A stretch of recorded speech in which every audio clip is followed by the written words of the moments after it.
Ce projet de logement destiné au personnel du groupe Avenir Communication est un projet qui nous semble important et majeur dans le sens où ça améliore les conditions de vie de nos employés et de leurs familles.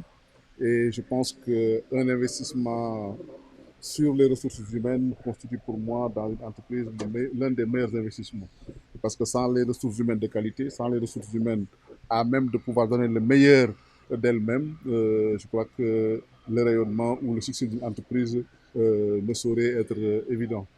C'est pour ça que nous n'avons pas hésité à saisir une opportunité que constitue le programme des 100 000 logements initié par l'État du Sénégal et qui permet d'accéder à des logements à un prix énorme, enfin minime, dans le sens où l'État a subventionné une bonne partie des postes nécessaires à la réalisation des logements. Je crois que l'État a pris en compte la voirie, l'électrification, mais aussi une politique d'exonération fiscale pour les promoteurs de ce type de logement.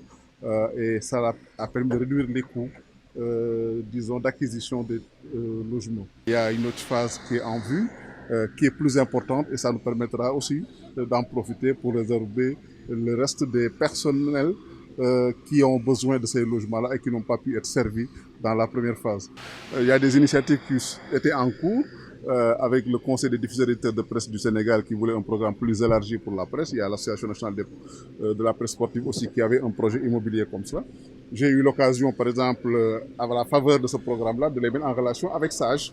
Ils vont entamer des discussions pour pouvoir profiter aussi de la deuxième phase de programme, qui est une deuxième phase plus élargie, dans les mêmes conditions certainement, pour pouvoir permettre au plus grand nombre des acteurs des médias d'accéder à la propriété immobilière. Les critères d'attribution, c'est des critères que nous avons discutés avec le personnel, c'est-à-dire que nous avons acheté le logement à 12 millions de francs CFA, étant entendu que l'État a subventionné donc une bonne partie de du prix du logement avec les politiques publiques d'aménagement ou de défiscalisation.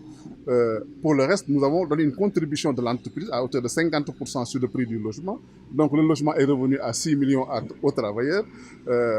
Et nous avons aussi voulu pousser la facilité en leur faisant des paiements mensuels étalés sur 10 ans. Donc à raison de 50 000 francs par mois, les employés vont rembourser ce crédit-là à l'entreprise directement et ils n'auront pas d'intérêt à payer de ce point de vue-là. Je crois que c'est une facilité aussi qui profite beaucoup aux travailleurs et je pense que ça va davantage les encourager dans ce qu'ils font tous les jours.